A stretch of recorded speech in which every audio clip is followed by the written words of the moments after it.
ایک بڑی خوبصورت بات، امام اعظم ابو حنیفہ کے ایک شاگرد گزرے امام محمد رحمۃ اللہ علیہ، خوبصورت بڑے تھے، کچھ خوبصورت تھے،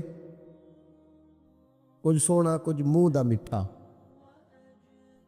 کچھ پیارے بڑے تھے، کچھ ان کا انداز یہ تھا کہ نفاست پسند بڑے تھے، بڑے نفیس تھے، نکلتے تھے تو تنہا نہیں نکلتے تھے۔ ایک دفعہ بغداد میں تشریف لائے تو بغداد سے انہوں نے ایک بستی اور میں جانا تھا، تو وہاں یہودیوں اور عیسائیوں کا بڑا غلبہ تھا، تو امام محمد رحمۃ اللہ علیہ فرمانے لگے یہودیوں اور عیسائیوں کے بیچ سے گزرنا ہے تو کوئی یہی نہ سمجھے کہ ان کے تو پلے کچھ نہیں۔ کہنے لگے سونے گھوڑے لاؤ عربی نسل کے۔ 30 شاگرد ساتھ تھے، ان کو بھی ساتھ تیار کیا، عربی نسل کے 30 گھوڑے اور 30 شاگرد، ان کو کہا بھی دستاریں درانا اونچی باندھنا، تو دستاریں بھی باندھی انہوں نے کلے والی بڑی خوبصورت، شاگردوں کو بھی جبے پہنائے، خود بھی جبہ پہنا سفید رنگ کی، اعلیٰ نسل کی گھوڑی آگے آگے، پیچھے 30-32 شاگرد۔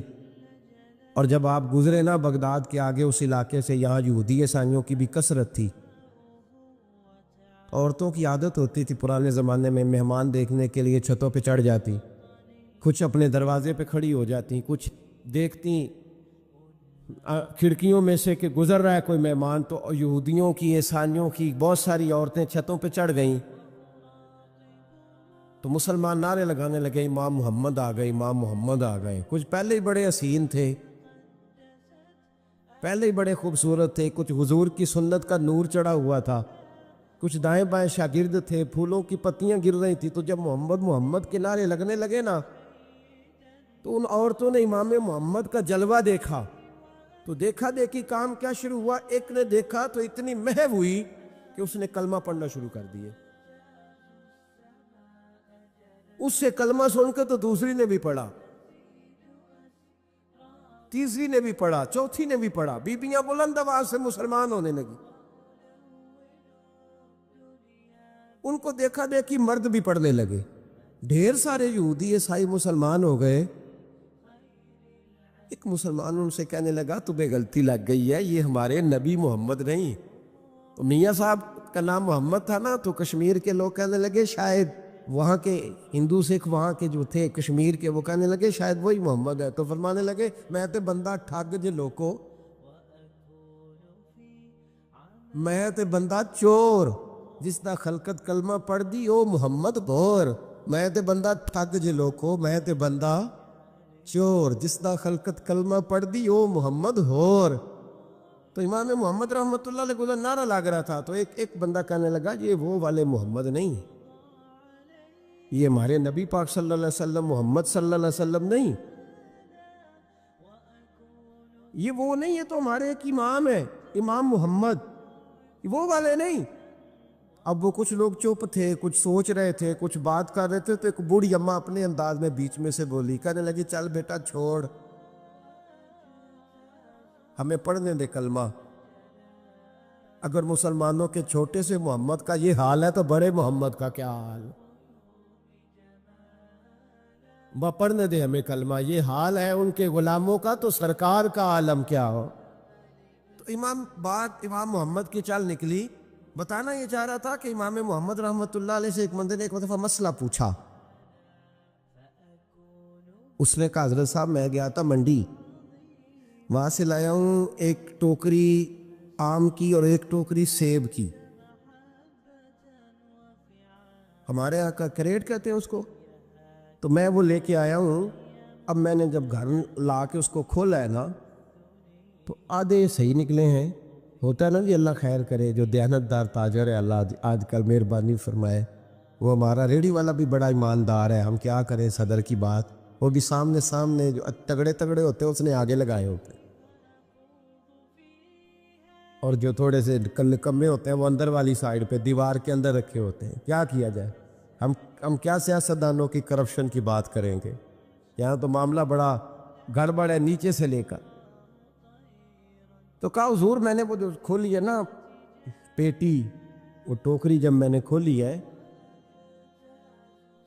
تو اوپر تو آم اور سیب ٹھیک تھے، تو اندر گلے سڑے ہیں، تو اب میرے لیے حکم کیا ہے؟ تو آپ فرمانے لگے بھی مسئلہ شرعی ہے کہ رکھنے ہیں تو سارے رکھ، واپس کرنے ہیں تو سارے کر، یہ نہیں ہو سکتا کہ تو صحیح صحیح رکھ لے اور گلے سڑے۔ تو یہ مسئلہ امام محمد بتا کے تو رونے لگ گئے۔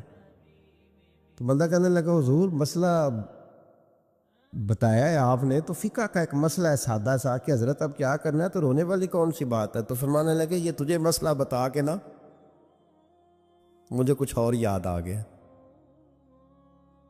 آپ کو کیا یاد آیا ہے؟ فرمانے لگے میں بھی عرض کروں گا، مولا امام اعظم کے پاس بیٹھا ہوں، معروف کرخی، سری سکتی، جنید بغدادی، ان سارے درویشوں کے پاس رہا ہوں، میں بھی بیٹھا ہوتا تھا اس محفل میں جس میں یہ ہوتے تھے، اگر جنت میں بھیجنے ہیں تو سارے بھیج، یہ نہیں ہو سکتا کہ گلے سڑے ادھر پھینک دے اور اچھے اچھے اٹھا کے لے جائے۔ ہم سارے مصطفیٰ کا کلمہ پڑھنے والے، سب کو کہا یا ایھا الذین آمنو، ہم سب کا اکٹھا نہ۔ ان لوگوں کی جو محبت ہے نا وہ فائدہ دے گی۔ خواجہ فرید الدین مسعود گنج شکر رحمۃ اللہ تعالیٰ علیہ کہنے لگے نظام تجھے آئے ہوئے بڑے دن ہو گئے، جا یار چکر لگایا، چکر لگایا۔ فرماتے میں پیدل گیا تو مجھے جانے میں کئی مہینے کئی ہفتے لگے۔ میں دلی پہنچا اور اپنے گھر کا نا ایک چکر لگایا، اوپر سے چکر لگا کے تو پھر پاٹ پتن کے رستے میں چل پڑا۔ کہتے ہیں واپس پہنچا تو حضرت بابا فرید صاحب رحمۃ اللہ علیہ نے دن گنے ہوئے تھے، کہنے لگے یار اتنے ٹائم میں تو واپس آیا ہے نا، اتنا ٹائم تو آنے جانے پہ لگتا ہے، کہ غریب نواز محسوس نہ فرمائیے گا، آپ نے کہا تھا چکر لگایا، تو حضور میں ایک چکر ہی لگایا ہے، پھر میں واپس آ گیا ہوں، بات ہی چکر کی ہوئی تھی۔ دیکھیں نا نبی پاک صلی اللہ علیہ وسلم نے فرمایا ابو ہریرہ کوئی کام بھی کیا کر یار، یہیں بیٹھا رہتا، عرض کی حضور صحیح ہے۔ اٹھے، سامنے ایک ستون تھا، اس کے پیچھے سے ہو کے نا واپس آ گئے، تو حضور نے فرمایا گئے نہیں، کہ حضور نے آپ نے فرمایا تھا جایا آیا کر، گیا ہوں پر میرا دل ہی نہیں لگا۔ بھئی تو یہاں سے ہو کے واپس آ گیا، کہیں جانا تو تھا نا، یہیں سے ہو کے۔ تو ان لوگوں کے صالحین کی محبت کے راستے میں کوئی چیز رکاوٹ نہیں بنی۔ ہمارے ہاں چیزیں رکاوٹ بنتی ہیں، اپنے اولیاء اللہ سے، صوفیاء سے، بزرگان دین سے، رب کریم کے بندوں سے، داتا علی اجمیری سے، خواجہ اجمیری سے، ان لوگوں سے پیار کریں، صالحین کی محبت دلوں میں پیدا کریں، صحابہ کا پیار دلوں میں پیدا کریں، اہل بیت نبوت کا پیار دلوں میں پیدا کریں۔ یار یہ حدیث جو ہے نا، یہ امید کی کرن ہے، یہ روشنی کا مینار ہے کہ میرے نبی پاک نے فرمایا جو جس سے پیار کرے گا قیامت میں اسی کے ساتھ رکھا جائے گا۔ یہ صحیح بخاری کی حدیث ہے، المرء مع من احبہ، اور یہ جو مع ہے نا اس کا معنی ہے ساتھ رہنا، ہاں، مع اللہ، مع یعنی بما، یعنی اس کے ساتھ، المرء مع من احبہ، جو جس سے محبت کرے گا قیامت میں اسی کے اس کی معیت میں رکھا جائے۔ لیکن ہمارے ہاں نا کرامتیں، میرے جیسا شخص جب بھی کرامت سناتا ہے کہتا ہے میرے حضرت صاحب کا مجھ سے بڑا پیار۔ بھائی وہ تو پیار کریں گے ہی، وہ تو برکھا ہے، وہ تو رحمت کا سایہ ہے، وہ تو سائبان ہے، تو بازو کھلے ہوئے۔ تو بتا تیرے اپنے دل کا حال کیا ہے؟ حضرت حرم بن حیان رحمت اللہ تعالیٰ علیہ فرماتے ہیں میں حضرت اویس کرنی کو ڈھونڈنے چل پڑا، ڈھونڈنے بھی اسے نکلا جسے کسی نے نہیں ڈھونڈا اور جو کبھی کسی کو نہیں ملے، حضرت اویس کرنی۔ یہ فقرہ کسی درویش نے نا حضرت اویس کرنی کے لیے کہا، یہ فقرہ پورا فیٹونی پہ آتا ہے، اسی کسے دے کچھ نہیں جلگ دے، تے نہ کوئی ساڈا دردی، کوئی جرانہ نہیں، کوئی دوستانہ نہیں۔ حضرت اویس کرنی کا مزار بھی کنفرم نہیں کہ کدھر ہے، بس اسی کسے دے کچھ نہیں لگ دے، کیا ضرورت ہے، بس ٹھیک ہے، اپنا جو ہے انداز سارے زمانے سے علیحدہ کر کے رکھا انہوں نے، علیحدہ، الگ تھلگ۔ تو حضرت خواجہ اویس کرنی کو ڈھونڈتے ڈھونڈتے کہتے ہیں میں گیا، کرن گیا، انہیں دھرم بھی نہیں، یہ داتا صاحب نے اس کو لکھا ہے، فرماتے ہیں میں گیا تو مجھے لوگوں نے کہا وہ تو حج کرنے چلے گئے۔ کہتے جب میں مکے گیا تو میں نے لوگوں سے پوچھا اویس کرنی آئے تھے؟ کہنے لگے ہم تو نہیں جانتے۔ یہ تو میرے جیسے لوگ ہوتے ہیں نا جن کی تصویریں زیادہ نکلتی ہیں تو جن کی ویڈیو زیادہ ہوتی ہے تو لوگ زیادہ جاننے لگتے ہیں، ورنہ رب کریم کے بندے تو چھپے ہوئے چکر میں پڑے ہی نہیں. کون اویس کرنی؟ تو انہوں نے کہا کہ حضرت اویس کرنی چہرے پر برس کے داغ ہیں، کمزور سا وجود ہے، داڑھی زیادہ گھنی نہیں. جب حالات بتائے تو کہنے لگے اس طرح کا ایک شخص آیا تھا، اس نے طواف کیا تھا. پہلے بھی دنیا کرتی ہے، پر جب اس نے کیا ہے نا تو اس کے طواف نے وہ خود بھی رویا ہے اور بھی بڑے روئے ہیں. وہ جب حجر اسود پہ آیا ہے تو رنگ بدلتا دیکھا ہے. کہا وہ کدھر گئے؟ کہنے لگے پورا نہیں پتا، اتنا ضرور خبر ہے کہ ان کے انداز بتاتے تھے کہ اب مدینے جائیں گے. جناب حرم بن حیان کہتے ہیں پھر میں مدینے گیا، میں نے خواجہ اویس کو ڈھونڈا. میں نے کہا یار میں نے حضرت خواجہ اویس کرنی کو ملنا ہے، کسی نے بتایا ہے کہ وہ مدینہ شریف آئے. تو لوگ کہنے لگے ہم نہیں جانتے وہ کون ہے. لیکن نا دنیا جان گئی، دنیا میں بڑا کچھ ہو گیا، بائی نیم لوگ جاننے لگے، ہوٹلوں پہ پہچاننے لگے، سڑکوں پہ پہچاننے لگے. لیکن بات تو یہ ہے کہ جن کو پہچاننا چاہیے اگر وہ پہچان لیں پھر تو بڑی بات ہے، پھر تو بڑی بات ہے. لیکن اگر وہاں ہی پہچان نہ ہو سکے تو پھر تو معاملہ بڑا الگ سا ہے نا. عزیز بھائی، حضرت خواجہ اویس کرنی کے بارے میں پوچھا تو مدینہ شریف کے زائرین اور وہاں کے مقامی لوگ بھی کہنے لگے کوئی نہیں پتا، ہم نہیں جانتے، ملے ہی نہیں. تو کہا باریک سا وجود ہے، پرانا سا لباس ہے، برس کے داغ ہے، چہرے پہ داڑھی زیادہ گھنی نہیں، کسی کو پاس نہیں بٹھاتے. اور پھر ایک جملہ اور کہا، سنا ہے روتے ہیں تو بڑے درد سے روتے ہیں، سنا ہے بھیگی رہتی ہیں پلکیں، سنا ہے ان کی پلکیں بھیگی رہتی ہیں. میں 2-4 دن پہلے کسی سے سن رہا تھا شعر، اس نے کہا تھا ایک واری میری آنکھیاں تو انہوں نے اتھرو پونجے سن، ہن چسکا پہ گیا رونے دا، ہر ویلے یا ہوزاری ہے. کہتے ہیں کہ وہ اس طرح کی اس کی کیفیت ہے. کہتے ہیں میں نے کہا یار وہی تو اویس کرنی تھے، کدھر گئے؟ کہنے لگے کوئی خبر نہیں. جب وہ آئے ہیں تو ان کے آنے کا انداز ہی نرالا تھا، سسکیاں اور آہیں نکل گئیں اس شخص کی جب وہ مدینے آیا. حضرت حرم بن حیان کہتے ہیں میں ڈھونڈتا رہا، تلاش کرتا رہا، پھر میں ان کو ڈھونڈتے ڈھونڈتے عراق میں آیا تو نہر فرات کے کنارے ایک کمزور سے آدمی کو ریت کے ٹیلے پر بیٹھ کے وضو کرتے دیکھا. کہتے ہیں جب ان کا وضو مکمل ہوا تو میں نے کہا السلام علیکم، تو کہتے انہوں نے چہرہ نہیں پھیرا، وہیں بیٹھے بیٹھے کہنے لگے وعلیکم السلام یا حرم بن حیان، یا حرم بن حیان وعلیکم السلام. کہتے میں نے کہا کہ من انت، آپ کون ہے؟ تو کہنے لگے وہی ہوں جسے تم مکے اور مدینے ڈھونڈتا رہا. تو کہتے میں نے کہا حضور آپ میرا نام کیسے جانتے ہیں؟ بڑا خوبصورت جملہ ہے، اللہ کرے آپ کو جی یاد رہے، سبق کبھی نہ بھولنا، یہ سبق کبھی نہ بھول. بابا صاحب کے مزار پہ گئے تو خالی آ گئے، داتا صاحب گئے تو خالی، ایسے ہی چلے گئے. ہم فارغ لوگ تھے، کوئی کام نہیں تھا کہ بابا فرید کی گلیوں میں گھومتے رہے. ہم فارغ تھے کہ 2 بجے حضرت سلطان باہو رحمت اللہ علیہ کی جالیوں کے سامنے کھڑے رہے. ہم کو پتھر چاٹنے والے لوگ تھے کہ آدھی آدھی رات بیت گئی اور ہم بزرگان کرما والا شریف کھڑے رہے. یہ کیسے ہو گیا کہ محدث اعظم کے مزار پہ کھڑے رہے؟ ایسے ہی کوئی بات تھی؟ حضرت ویسے کرنی بول کر فرمانے لگے، کہنے لگے کیا کہا تو نے کہ میں تجھے کیسے جانتا ہوں؟ فرمانے لگے تو مجھ سے پیار کرتا ہے. عارف تو روحی من روحی کا، میری روح تیری روح کی جاننے والی ہے. یہ روحوں کا رشتہ ہے، یہ خطا نہیں جایا کرتا. عارف تو روحی من روحی کا، میری روح تیری روح کو جانتی ہے. یہ کیسے ہو گیا؟ کوئی ایسے لوگ تھے تو اتنی جگہ مجھے تلاش کر آیا اور میں تجھے جانوں نہ؟ یہ کیسے ہو سکتا ہے؟ یہ کیسے ممکن ہے؟ تو ڈھونڈتا رہا گلی گلی اور میں کہوں کہ میں تجھے جانتا نہیں؟ فرمایا حرم بن حیان میں، ہاں میں دعا کرتا ہوں اللہ کی بارگاہ میں کہ رب کریم مجھے اور تجھے جنت میں اکٹھا کر دے. کہتے ہیں جب انہوں نے یہ دعا کی تو وہ چل پڑے. میں نے کہا حضور کہاں جا رہے ہو؟ فرمانے لگے میرا پیچھا نہ کرنا، میں کسی اور منزل کا مسافر ہوں. اور جس رستے میں چل رہا ہوں نا، ان منزلوں پہ ساتھ نہیں کسی کو لیا جاتا.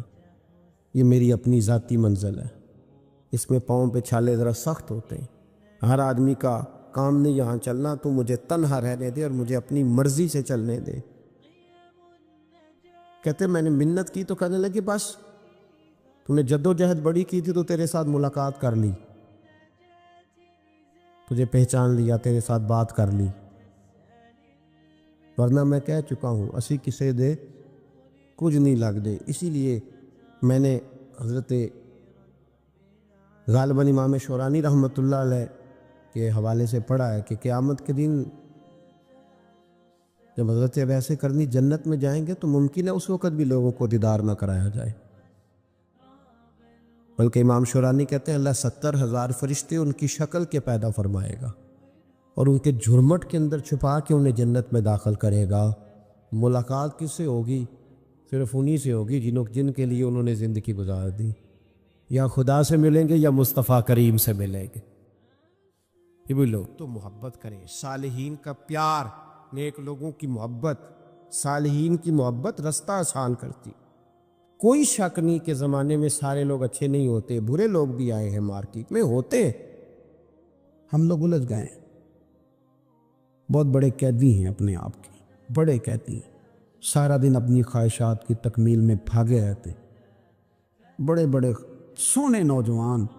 میں ان پہ تنقید نہیں کرتا، مجھے ان پہ ترس آتا ہے.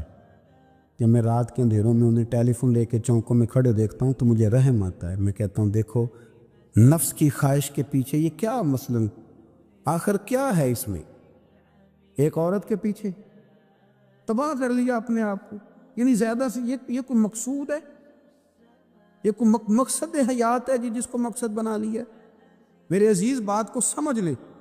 اتنا خوبصورت آدمی ہے اور اتنا اس کا اونچا قد کاٹ ہے، اور کیا کس کے پیچھے یہ بھاگا ہوا ہے؟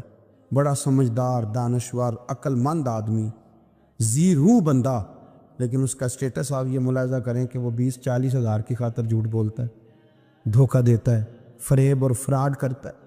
ہم اپنی نفسانی خواہشات کے پیچھے اس طرح بھاگتے ہیں کہ ہم اصل سے رہ جاتے. میری باتوں کی سمجھ آ رہی ہے آپ حضرات؟ تھوڑا تھوڑا کر کے، ایک ایک کر کے ان کی باتیں کم مانی.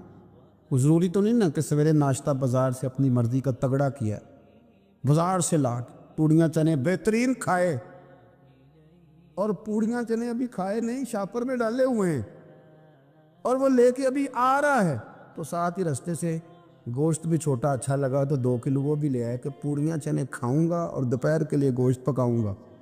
وہ پہلے یہ تو کھا لے صاحب، اس سے تو نجات پا لے. یہ پتہ نہیں ہضم ہوتا ہے کہ کچھ اور کرتا ہے تیرے ساتھ، لیکن وہ گوشت بھی ساتھ لے آیا. یعنی ٹیبل پہ، ناشتے کے ٹیبل پہ بیٹھ کے فیصلہ ہو رہا ہوتا ہے کہ ہم نے کیا کھانا ہے، ہم نے کدھر جانا ہے. سنگیو یاد رکھو، باتوں کو سمجھو اور غور کرو. یہ تھوڑا تھوڑا کر کے جب ہم چھٹکارا حاصل کرنے کی کوشش کریں گے نا، چھٹکارا حاصل کرنے کی کہیں جگہ سے، کسی جگہ سے اگر آپ کو تنبیہ ہوتی ہے نا، تنبیہ، اس میں بھی بڑا مزہ آتا ہے. اس میں بڑا، ہمارے ایک بزرگ تھے تو ایک دن نا میں گیا تو کہنے لگے الحمدللہ آج میں بڑے سکون میں ہوں. میں نے کہا جی وہ کیا ہوا؟ کہنے لگے میں اپنے آپ کو بڑا پیر صاحب سمجھنے لگ گیا تھا. تو ایک بابڈا کے کسی آدمی سے کام تھا تو میرے ایک دوست نے مجھے کہا کہ پیر صاحب اس کو ٹیلی فون کر دے، سنا ہے آپ کا عقیدت مند ہے. میں نے اس بندے کو ٹیلی فون کیا تو کہتا ہے پیر صاحب میں عزت آپ کی بڑی کرتا ہوں پر یہ کام نہیں ہو سکتا. کہتے ہیں جب اس نے مجھے کہا نا تو کچھ بھی نہیں، تو مجھے بڑا مزہ آیا، ورنہ میرا تو نفس پھول گیا تھا. میں تو سمجھتا تھا کہ جو میں کہتا ہوں ویسے ہی ہو جاتا ہے. کہتے اس نے تھوڑا سا نا مجھے لیول میں کیا ہے، مجھے مزہ آیا. یہ لوگ نا اپنے اوپر بوجھ ڈالتے تھے، یہ تھوڑا تھوڑا پیچھے ہٹتے تھے، یہ سمجھتے تھے کہ اس طرح تمہاری تکمیل رہ جائے گی. صبح سے شام تک اگر اسی نفس کی باتیں مانتے جائیں گے تو خرابی کرے گا. دولت کا نشہ ہے بھائی، دولت کٹھی کرنے والا کسی جگہ سیر نہیں ہوتا. حسن کا نشہ ہے، حسن کا نشہ ہے. حضرت ابو بکر شبلی رحمۃ اللہ علیہ فرمایا کرتے تھے جو تیری بیٹی کو خوبصورت سمجھ کے اس کے ساتھ نکاح کرنے تھے اسے بیٹی نہ دینا. حضرت جی کیوں؟ فرمایا حسن تو تھوڑے دن کے بعد ختم ہو جائے گا، پھر وہ اس کی قدر نہیں کرے گا، وہ تو کہیں اور منہ مارتا پھرے گا. حضرت ابو بکر شبلی رحمۃ اللہ تعالیٰ علیہ کی بیٹی خوبصورت تھی. ایک نوجوان کہنے لگا میرا نکاح کر دیں. آپ فرمانے لگے پتر تو 1 مہینے کے بعد آنا، کر دوں گا۔ بڑی موٹی تازی خوبصورت صاحبزادی، تو حضرت نے اسے دوائی کھلائی، اسے پخانے لگ گئے۔ جو پخانہ کرتی ایک مٹکے میں سنبھال دیتے۔ تھوڑا وقت گزرا تو وہ ہڈیوں کا پنجر بن گئی، مہینے بھر میں دست اتنے آئے کہ کمزور ہو گئی۔ تو ابو بکر شبلی 1 مہینے کے بعد نوجوان کو بلایا، فرمایا ادھر آ، تیرا نکاح کروں۔ بچے دکھائی تو وہ کمزور بستر پہ پڑی، فرمایا شادی کر۔ کہنے لگا اس سے نہیں میں نے کرنی۔ فرمایا یہ وہی ہے؟ کہنے لگا جی نہیں۔ فرمایا تو کہتا تھا مجھے عشق ہے، کدھر گیا تیرا عشق؟ کہنے لگا حضرت صاحب آپ کیسی بات کر رہے ہیں؟ فرمایا ادھر آ۔ پھر وہ مٹکا جس میں گند رکھا تھا وہاں لے گئے، فرمانے لگے تیرا اس کے ساتھ عشق تھا، یہ ہے تیرا عشق۔ فرمایا اسے تو میں 4 دن روٹی کھلاؤں گا پھر تندرست ہو جائے گی، لیکن میں دیکھنا چاہتا تھا کہ تو میری بیٹی سے پیار کرتا ہے یا اس کے چہرے پہ آنے والی کچھ وقت کے لیے سرخی سے پیار کرتا ہے، اس لالی سے پیار کرتا ہے جو جوانی کے وقت بچوں اور بچیوں پہ آتی ہے۔ کس چیز کے دل دادا؟ یعنی کیا مطلب؟ نفس کی غلامی، سراسر غلامی، اور پلٹ پلٹ کے بڑے بڑے سیانے بندے چھوٹی سی خواہش کے لیے۔ بڑا سمجھدار بڑا سیانہ بندہ۔ میں ایک بڑے بزرگ عالم تھے، میں ایک دفعہ ملنے گا تو پائے پکا رہے تھے، خود پائے پکا رہے تھے، تو وہ بڑے پیار کی بات ہوتی ہے نا جی، تو تامت باندھی ہوئی اور بڑی جناب خستہ حالی، اور وہ پائے پکا رہے ہیں۔ تو میں نے ان سے کہا حضرت جی پائے تو کسی اور نے بھی پکا لینے تھے، آپ بخاری لے کے بیٹھتے، چلو میری طرح کا کوئی بندہ آپ سے استفادہ بھی کر لیتا۔ اب پائے آپ لائیں گے، پھر پکائیں گے، پھر آپ کھائیں گے، تو یہ تو 24 گھنٹے آپ کسی کام میں گزر جائیں گے۔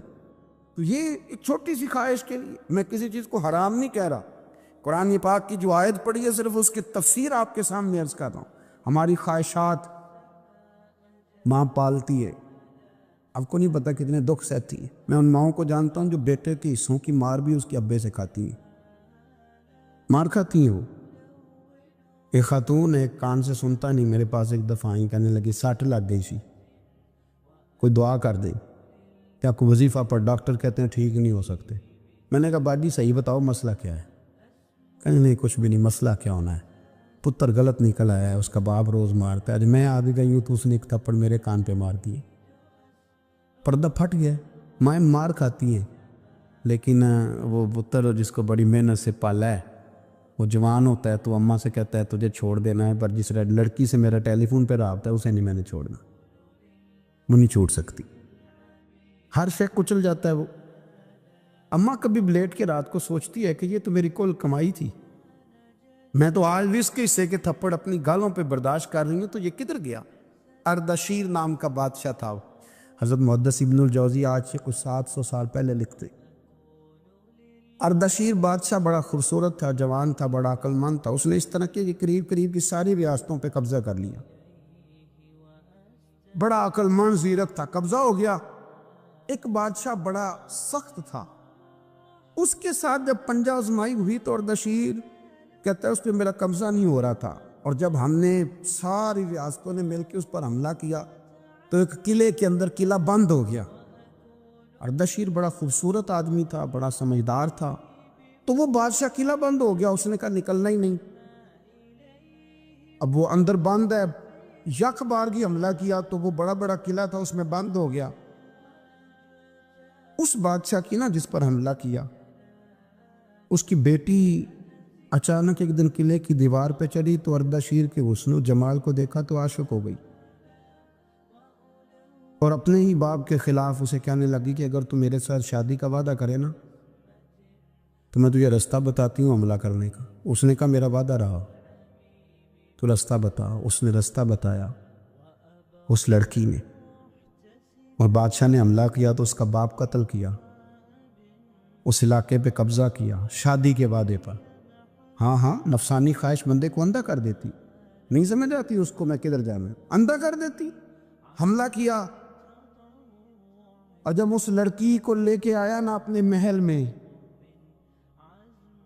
تو پہلے دن شادی کی پہلی رات تھی، تو بستر بچھایا کنیز نے، تو وہ کبھی کروٹ ادھر بدلتی کبھی ادھر بدلتی، تو بادشاہ کہنے لگا کیا ہے؟ کہنے لگی بستر میں کچھ ہے، مجھے تکلیف دے رہی۔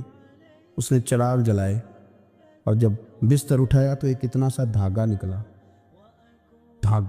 دھاگے سے عموماً تکلیف نہیں ہوتی، تو اس نے کہا تو اتنی نرم و نازک ہے کہ دھاگا کہنے لگی میرا باپ نا میرے ساتھ اتنا پیار کرتا تھا کہ روز میرا بستر بھی خود بچھاتا تھا، اور اس نے آلہ رکھا ہوا تھا، وہ ناپتا تھا کہ کوئی پایا اونچا نیچا تو نہیں، میری بیٹی کا بیلنس سوتے وقت خراب نہ ہو جائے، اور میرے لیے گوشت اور کپڑے بھی خود پسند کر کے لاتا تھا، کھانے پینے کا خود خیال کرتا تھا۔ اردشیر کہنے لگا اچھا وہ اتنا پیار کرتا تھا، اور پھر تو نے اس کے ساتھ کیا کیا؟ کہنے لگا بلاؤ کنیزوں کو بلایا، فرمایا اس کو اٹھاؤ اور جلاد کے پاس لے جاؤ، اسے کہو کہ اس کے بال ایک گھوڑے کے ساتھ باندھے، پیر دوسرے گھوڑے کے ساتھ باندھے، اور ایک گھوڑا ادھر بھگا دے، کدھر بھگا دے، یہ جس کے باپ نے اتنا پیار کیا، یہ نفس کی اتنی غلام ہے کہ اس کی وفادار نہیں رہی تو میری وفادار کیسے بنے؟ اس نے اتنے نازوں سے پالا کہ دھاگا اسے برداشت نہیں۔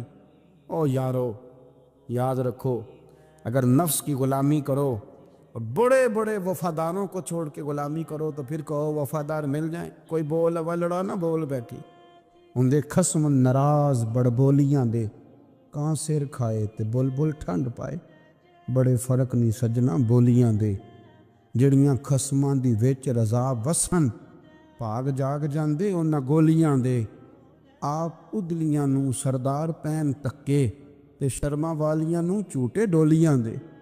اپنے نفس کے پیچھے چلو گے تو یہ تباہی ہے، جب ہم نے کسی سے وفا نہیں کی تو یہ کیا امید ہوئی کہ دنیا ہم سے وفا کرے گی؟ اللہ رسول کی مرضی کے مطابق اصول پسند زندگی بنائیں، ایک ایک کر کے اپنی خواہشات سے پیچھے ہٹیں، تھوڑے پہ گزارا کرنا سیکھیں، اپنے نفس کو سمجھائیں۔ ضروری نہیں کہ روٹی ہر وقت مزے کے لیے کھائی جائے، کبھی کمر سیدھی کرنے کے لیے خشک روٹی بھی کھا کے دیکھو، کبھی سادہ کھانا اس پہ بھی اکتفا کرو، کبھی تھوڑا کھا کے اچھے طریقے سے سادے کمرے میں بھی اللہ کو یاد کر کے دیکھو۔ نفس کے پیچھے نہ بھاگیے گا، تباہی کرے گا۔ فرمایا خواہشوں کے پیچھے نہ چلنا، تمہیں اللہ کے راستے سے بہکا دیں گی، اور فرمایا بے شک ان کے لیے سخت عذاب ہے جو اللہ کے راستے سے بہک گئے۔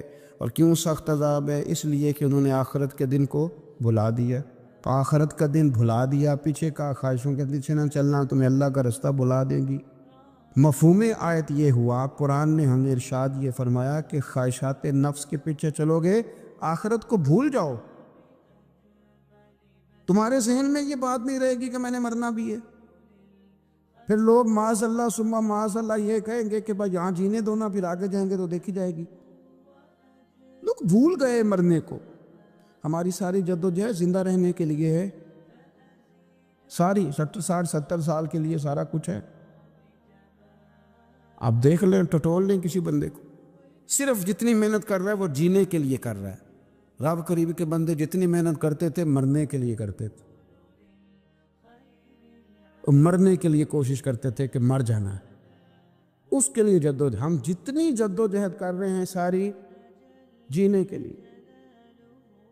لیے۔ میرے رسول کریم صلی اللہ تعالیٰ علیہ وسلم کا ایک فرمان ہے مسند امام احمد بن حنبل میں، اور بڑا نرالا، بڑا انوکھا اور بڑا معنی خیز ہے۔ حضور سید عالم صلی اللہ تعالیٰ علیہ وسلم نے فرمایا بڑا بیوقوف ہے وہ شخص، ذرا ترتیب دیکھیے، حضور کی زبان سے نکلے ہوئے حکمت کے موتی، مسند امام احمد بن حنبل۔ فرمایا وہ بڑا بیوقوف بندہ ہے جو چلتا اپنی خواہشات نفس کے پیچھے ہے اور امید یہ رکھتا ہے کہ رب مجھے آخرت میں انعام عطا کرے گا۔ چلتا کس کے پیچھے ہے؟ خواہش کے پیچھے، اور کہتا یہ ہے کہ اللہ مجھے قیامت میں انعام دے گا، تو انعام تو اسے دیا جاتا ہے نا جو محنت کرتا ہے۔ دیکھیں نا، جس کا منہ پنڈی کی طرف ہے تو پنڈی وہ پہنچے گا کہ وہ جس کا منہ پنڈی کی طرف ہے وہ لاہور پہنچ جائے گا۔ منہ پنڈی کی طرف کرنا اور خواہش لاہور کی رکھنا، منہ کر لینا لاہور کی طرف اور خواہش پنڈی کے رکھنا، تو میاں یہ تو نہیں نہ ہوگا۔ پیچھے جو تلے خواہشات نفسانیہ کے ہمارے ہاں نا بہت بڑا رٹا ہے۔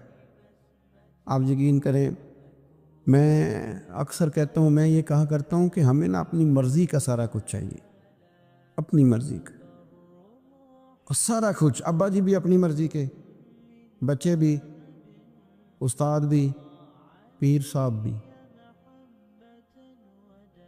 پیر صاحب بھی، یعنی میری مرضی کے ہونے چاہیے۔ بھائی وہ پیر صاحب ہے یا تو اس طرح کرنا کہ تو خود پیر بن جا، وہ بھی میری مرضی کا، ہر شے میری مرضی کی۔ بلکہ قرآن مجید کے 13ویں پارے میں تو رب فرماتا ہے لوگوں نے نفس کی خواہش کو خدا بنا لیا ہے، نفس کی خواہش کو خدا بنا لیا، اس کے پیچھے بھاگتے ہیں۔ اپنی خواہشات تھوڑی تھوڑی کم کریں، زندگی میں تھوڑی کم کریں۔ پرانے کپڑوں پہ بھی ایک سیزن نکال کے دیکھیں۔ ایک وقت کا کھانا جو اپنا آپ کا من بڑا چاہ رہا ہے نا، تو ایک وقت کا کھانا صرف اللہ کی رضا کے لیے کسی غریب کو دے کے دے۔